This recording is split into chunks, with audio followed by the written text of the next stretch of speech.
Warning, warning. Art has been known to stimulate. Art has been known to stimulate brain cells.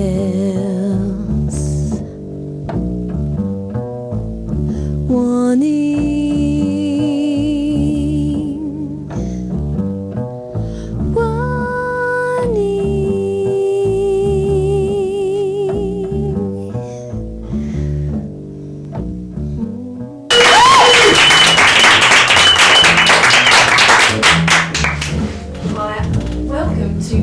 Art has been known to stimulate brain cells, and I'm your host, Monski Mouse.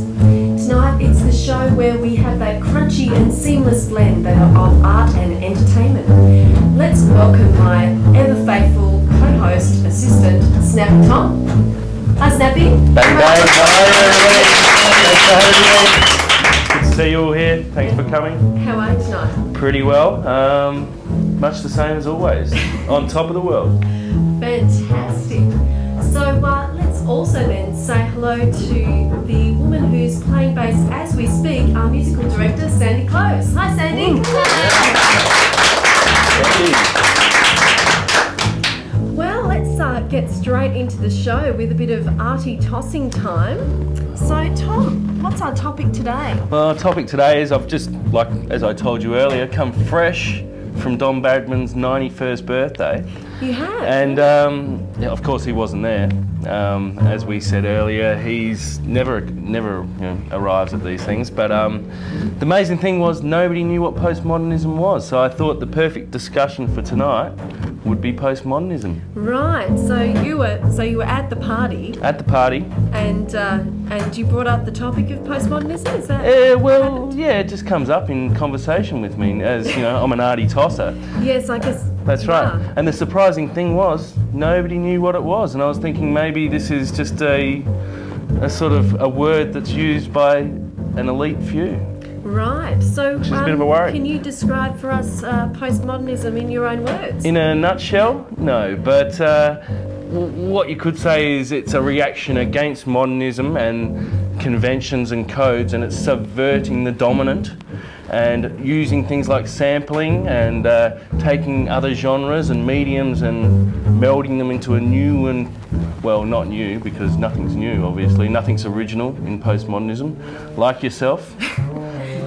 Well, yeah. No, that's okay. That's all right. I'm not insulted by that. No. So the idea is basically that it's about language, isn't it? And text, and how we can't get outside of our own language, you know. Well, yeah, it's a pretty slippery definition. It's mutated from a lot of things like language and stuff, and you know, I can't pin it down. I don't know what it is. There's a few. I know a few words. I could say pastiche and a few other things like playing with jouissance. A lot of French highfalutin terms, but really, that's not going to help me at Don Bradman's 91st birthday. I guess not. So how does postmodernism affect your life? It obviously doesn't work for parties. No, well, it touches me very deeply, and the next millennium, what's there going to be? Yeah, postmodernism. I don't know. I don't know how it works. I don't know. What do you get when you get to the end of history? Well, that's a very good point. It's probably what you get when you sort of get to the end of a segment. Which is very similar to what we're at now. Yeah, I guess we are. Any last words on postmodernism? Postmodernism, don't buy into it, I'd say. Right.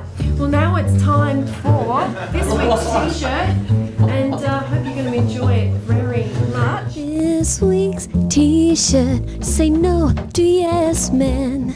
Oh, this week's t-shirt is gonna be a special thing. Hi, I'm here with Min, and this is this week's t-shirt, which today says everyone is on drugs. I'm going to ask him what he thinks about it. What do you think, Min? Yeah, I guess it's true in some ways. Everybody's on some type of a drug, but it depends on how you look at it. Are we talking about illicit substances, or are we talking about medicine, or are we talking about cigarettes or anything like that? Well, of course, it could be any of those drugs. Yep, absolutely. I'm pretty much sure that everybody's on drugs in one way or another. Right. And being in Marrickville, There's lots of drugs here, are there? Oh, well, I don't know. What do the researchers say? We were the second most drug populated suburb. Wow. Wow. No? So a lot of coffee drunk in this area. Coffee drunk. Yeah, coffee drunk by people in this area. Yeah, if you like to look at it that way. Okay. And are you on drugs yourself? No, I'm not. Wow. I'm not on any drugs, except for the odd Panadol or whatever. I don't take heroin, I don't smoke, I don't drink, nothing. Wow. So everyone may be on drugs, but not Min himself. Panadol's a drug, isn't it? Oh, it is. But you're not on. Are you on one right now? I think I had one this morning. I guess so. Okay. Well, everyone is on drugs in Marrickville. Yep. Hi, I'm here with Joanne doing this week's T-shirt, which today is Everyone is on Drugs. Joanne, what do you think about this slogan? I think it's true. I think everyone is on drugs. Really? What kind of drugs do you think they're on? Mostly natural, not synthetic. Their own hormonal drugs. Right. And are you on any drugs today? Yes. Premenstrual. Ah, now they're strong drugs. Yes, they are. Well, that was this week's T-shirt with Joanne. Thanks a lot. No worries. Bye. This week's T-shirt, say no to yes men. Oh, this week's T-shirt is gonna be a special thing. Well, that was fun, and now we're very lucky because it's performance time, and live in the studio, we've got Brown and Blush who are going to be performing a song, and it's called Permaculture Creatures. Woohoo! There's a parable that's related about a farmer who'd been frustrated for his agriculture-generated minimal gain labouring in inhospitable terrain. But the seeds that they reckon were wasted by some birds were obligingly tasted, and some survived ornithological travel. So this tangential tale begins to unravel. Well, they came to be shat, intact, equipped with personal power packs, naturally subsidized immigration assisting in their assimilation, and by sharing around this beneficent feces, enriching the conditions of existing species. An arrangement evolved that was symbiotic between indigenous and exotic. Eventually returning to the farmer were bucket loads of excellent karma.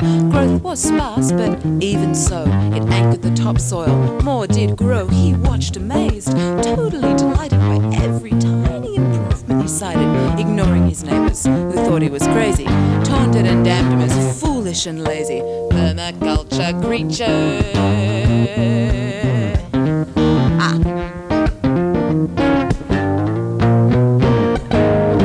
Permaculture creatures.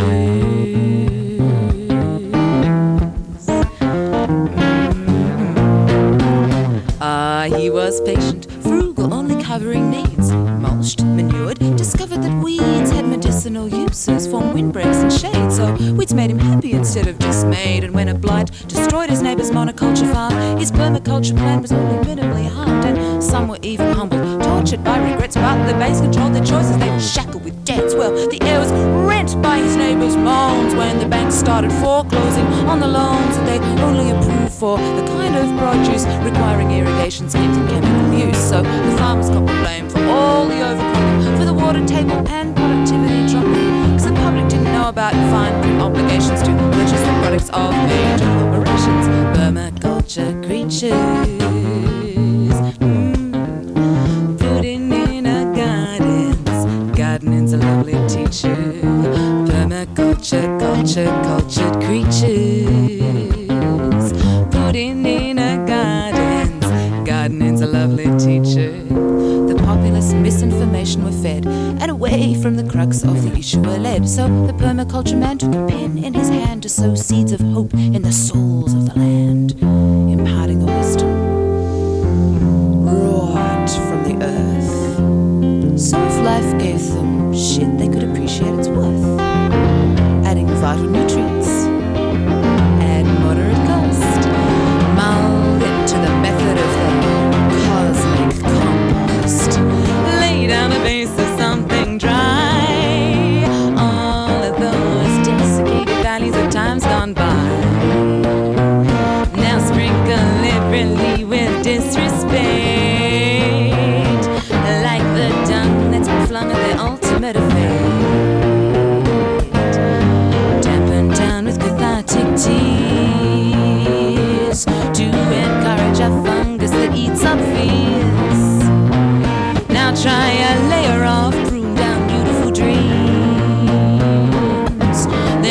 what you give yourself for being so green. You'll probably find my concept hysterical. I want you to make the compost spherical. Lay a ton and brew it until you're sure there's no shit to be dealt with anymore. But don't leave the love you miss in a heap.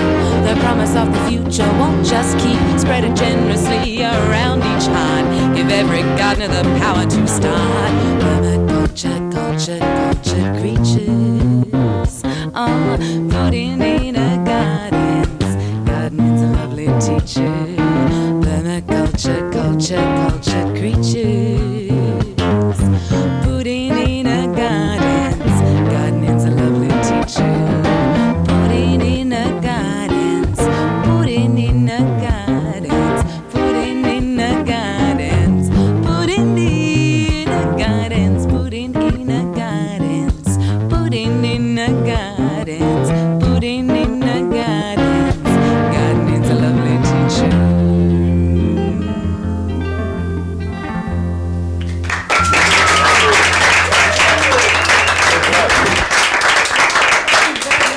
Brown and Blush. And it's always great to have a performance in the studio. It's so exciting. And next, I believe we'll be going to our commercial break. And we'll see you very soon after that. Did you enjoy it, guys? Loved it. Loved Blush's work. Cool. And Brown. Okay, we'll see you very, very soon. G'day. It was slightly ahead of our time and the 4 members of Performance Art Collective had just finished another gig. Welcome to the continuing adventures of Delta Drive.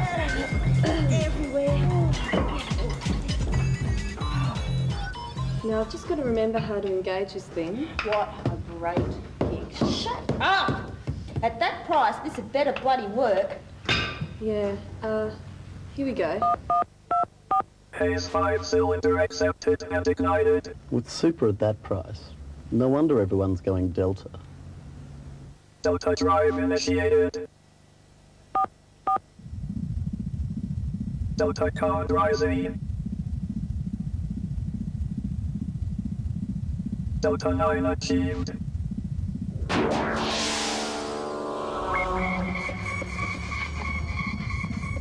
This stuff is great.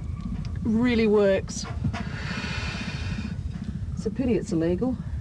Anyway, I've got to eat before my shift. Could just be a side effect of the Delta drive. I know, let's go to the Tofu King. She could just be hungry, you know. We're all going to Tofu King. We're all going to Tofu King. We're gonna eat the whole world.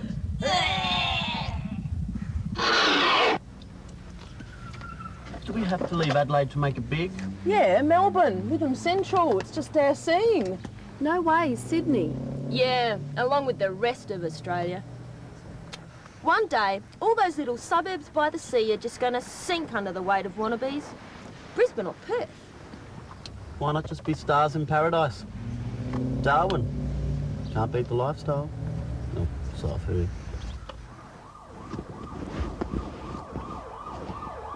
Did anyone else get the door takings?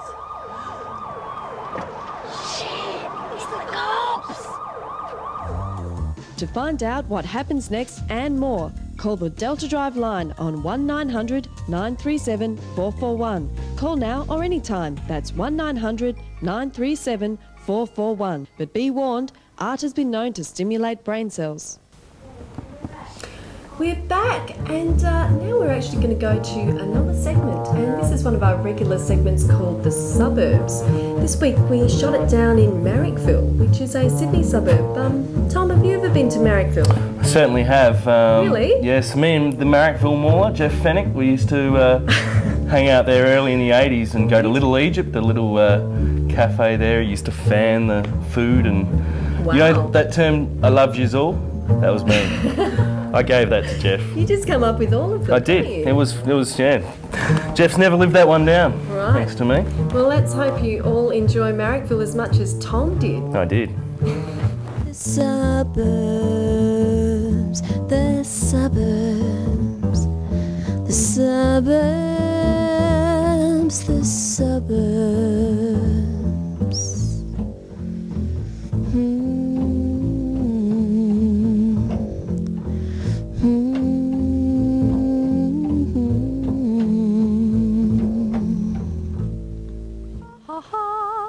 Hi, I'm Monski Mouse and we're in the suburbs. Today I'm here in Marrickville, named by Thomas Calder after his birthplace in Yorkshire, the village of Marrick. Marrickville is also known for the richest talent quest in Sydney, down at the Marrickville RSL. It's also known as home of the flight path.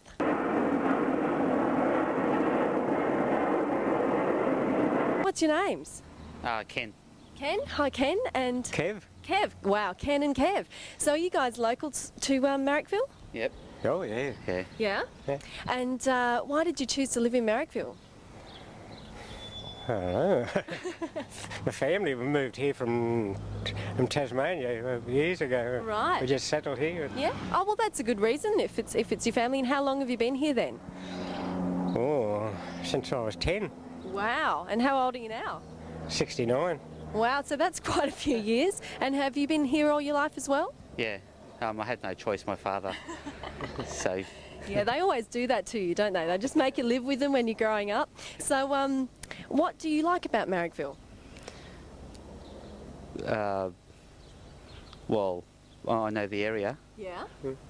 So, any special features of Marrickville you could tell us about, knowing the area well? No, not really. Not really? No. No special features today. Do you like the area at all? No, I find it very dirty. Very dirty. Ah, so there wouldn't be any special features of Marrickville for you then, I guess? No, and it really annoyed me today, the fact that the post office is now a cafe. The post office is a cafe? Yeah, like it's not the post office on the corner, it's a post office cafe. Why couldn't the cafe go around the corner? Well, like that's somebody like me that gets really confused very easily. That's very difficult to deal with. Right, and have you heard of the Marrickville Talent Quest at all? No. No, all right, okay, so you wouldn't have been in it then. Well, I've seen a lot of changes in Marrickville. Mm-hmm. I was a postman for 37 years. So, oh, really? So I've seen the place grow up type of thing, you know. Mm-hmm. And how do you find the changes? Do you think it's improved or just different? Or have to speak up a bit. Oh, how do you find the changes? Has it improved here or? Oh, yes. Oh, yeah, we've had no trouble. We're lucky, we've only had one break-in, so I reckon we're luckier than most people around here. Right. So sometimes there are a few break-ins. Yes, for sure. Mm. That's the unfortunate part about it. This is for warning, art has been known to stimulate brain cells. Yeah, very true. Very true, great. Okay, so you are a local to Marrickville. Yeah. And why did you decide to live here? Because my mum bought a place here. All right, so you grew up here. Yeah. And what was it like growing up in Marrickville as an area? Super, heaps better than any other suburb. The best. It's the best suburb. Yeah, what makes it good? You know, all the people, you know, all the gangsters and thugs and all that, and you know, it's all good. Wow, good gangsters and thugs. All right. Just joking. Yeah, do you have any favourite parts of Marrickville? Cooks River. Good. Hi, I'm Monski Mouse. What's your name? Diane. Hi, Diane. Are you a local to Marrickville? No. Oh, you're not? But why are you here today? Just shopping. Oh, right. And do you come here often? Not really, no. Not really? No. Do you have anything you like about Marrickville as an area, though? Just the variety of shops. All right, okay. And have you heard of the Marrickville Talent Quest at all? No. Oh, right, okay. Apparently it's Sydney's richest, but... okay. Well, thanks very much for talking to us. Okay, thank you. See ya. Bye. Bye. Not locals. And what about the Marrickville Talent Quest? Have you heard of that? No, I haven't. Not heard of the Talent Quest? Yeah. What's it involve? What does being in the Talent Quest involve? Yeah. I don't know, probably like singing or doing some kind of little act. Right, okay. Well, I haven't heard of it, so anyways. Do you think you might be entering soon, though, now that you have? Oh, yeah, definitely. I'll enter for being the tallest person in Marrickville, yeah. I reckon that could work. Can win, yeah.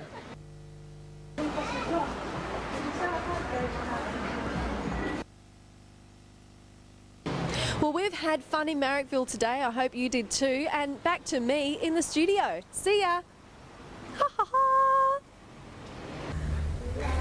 Yes, and we're back.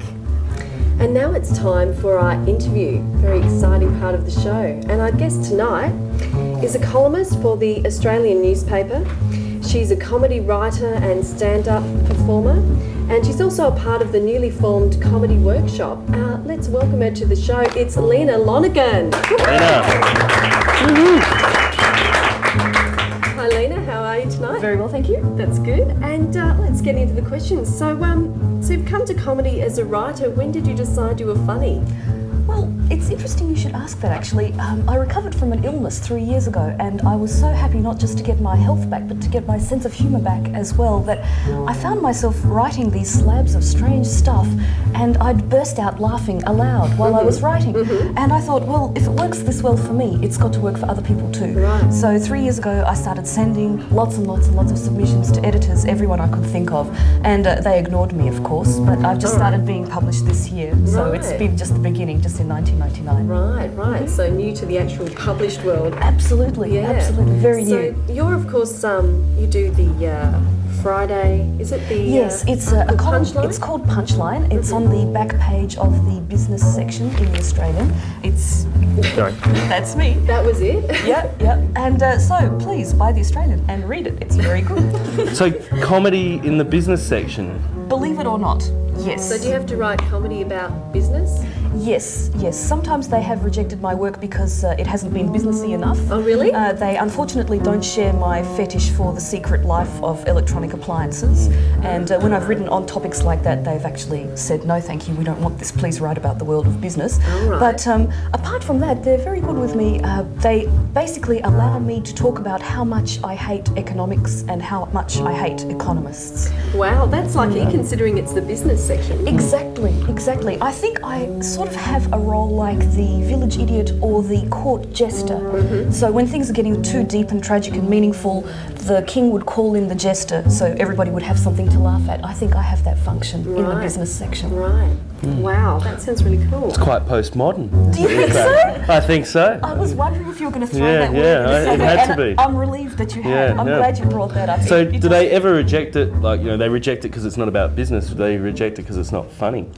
I don't think that they reject it because it's not funny. They reject it because it's too weird. For example, they've rejected stuff about fridges and they've rejected stuff about the secret life of shopping trolleys because it just wasn't businessy enough for them. But hey, somebody else published them. Read The Age. That's good. There's always that alternative market that you can just put it into. Right. Absolutely. Right. Yes. And so you are quite aware of your readership then, in a sense, or is it just the editors as your readership? No, I'm really not aware of my readership at all, and it's a rather strange thing.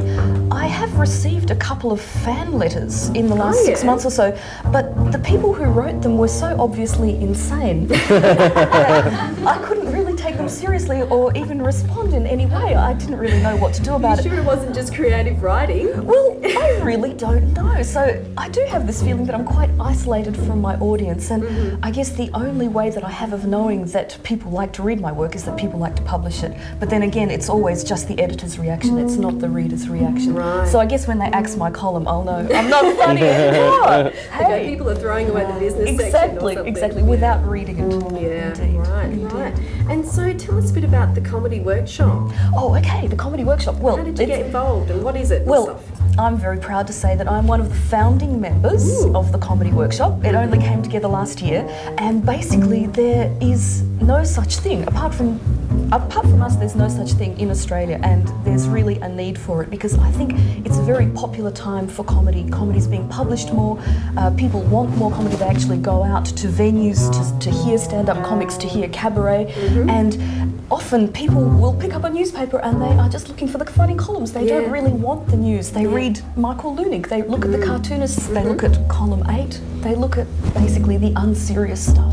So the comedy workshop came together to help people like me who are floundering around in the comedy world, not knowing really what they're doing, to actually learn a bit more about their own craft and about related crafts. So it's strictly comedy writing, but for example, while I've been in the workshop, I've started doing stand-up. So that's just in the last year, and only because the opportunity was there, the possibility was there, and I've started getting interested in script writing. So I think it's a really wonderful way for anybody who wants to extend themselves to get involved in it.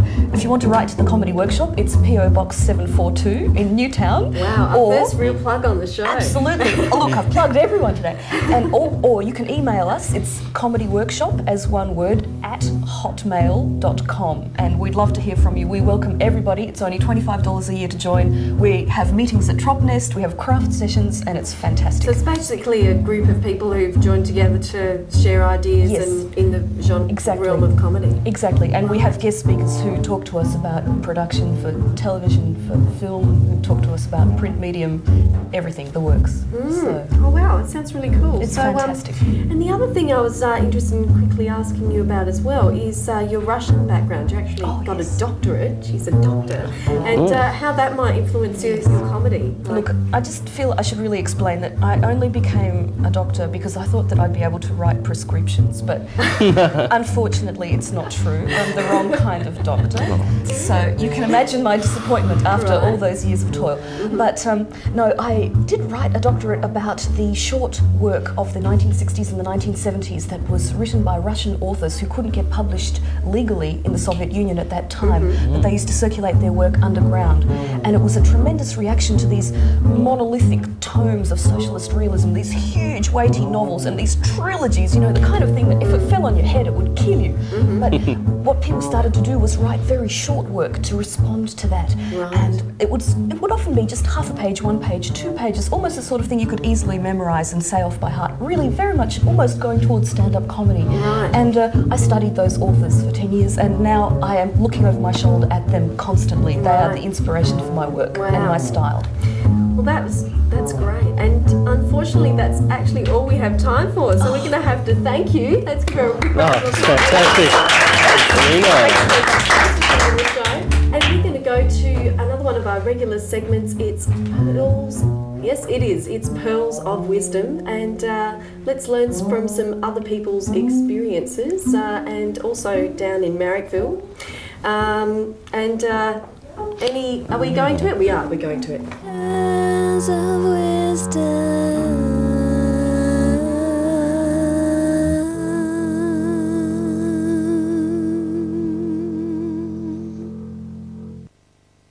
I was just wondering if you would have any advice from your life experience that you could share with our viewers. Just a quick bit of advice. Try and live a good life and make the best of what you've got. Great. I was just wondering if you'd have any advice from your life experience you could share with us. No. No advice? Oh, okay. The community has lost the touch among friends and neighbors. Right. So the old friendship, the old neighborhood, it's not there anymore.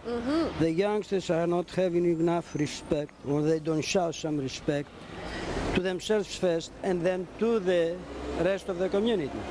So I hope that we should go back to the basics, family unity. We're from New Zealand. We're on holiday. Oh, really? And what about some New Zealand advice from your life experience? Well, the best advice I can say, keep well, keep fit, and you're on your own. And do show love and kindness to everybody, especially to animals. Like mice, like me. I love your hairdo. Oh, thank you. They're actually my mouse ears. Oh, you made them. Would you like to touch one? You can. Oh, look, and they love you. Pearls of wisdom.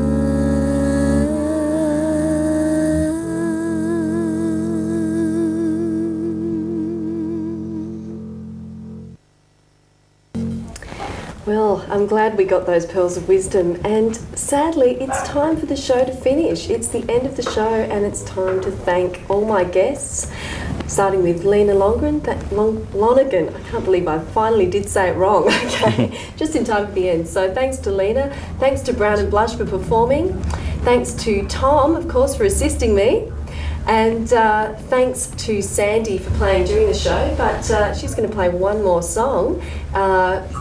Well, she's going to play the song to close the show. And what is it today, Sandy? It's called Cars Under the Tunnel. And did I tell you that I'm releasing a CD? Oh, that's right, you did. And I think I've got it here. I don't know if we can get a quick shot of me again, but here's Sandy's CD. And this one's on that CD, is it? Yes, it is. Oh, fantastic. Not that I like to plug it or anything. No. No, you wouldn't. Well, you know, you may as well plug it. Might as well. Well, let's let's give her a little round of applause and we'll hear the song and we'll see you next week.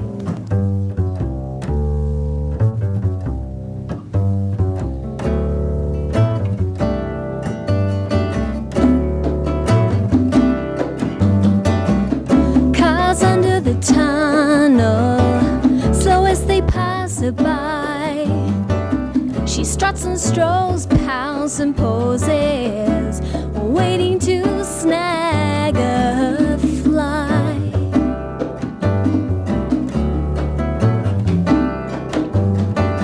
Beneath the bloated neon Lorelei, the city gropes at her through the drain.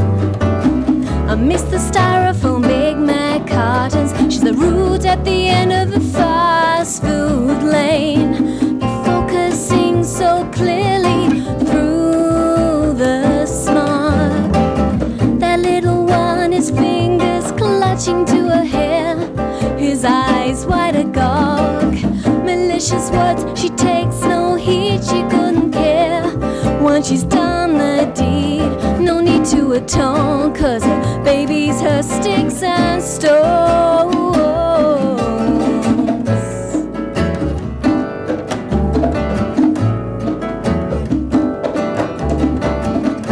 The taxis circle and meander to ferry across the Styx.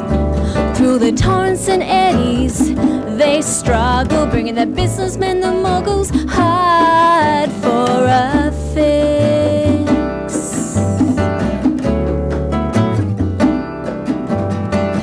She's approached by the horny dollar sign, buying the right to touch her breasts. Another night on a thorny bed of roses, another night she's going to forget, but holding on so tightly through the day. That little one, his fingers clutching to her hair, keeps her sane. Malicious thoughts, she takes no heed, she only cares for that mouth to feed. That tiny one is her strength to carry on.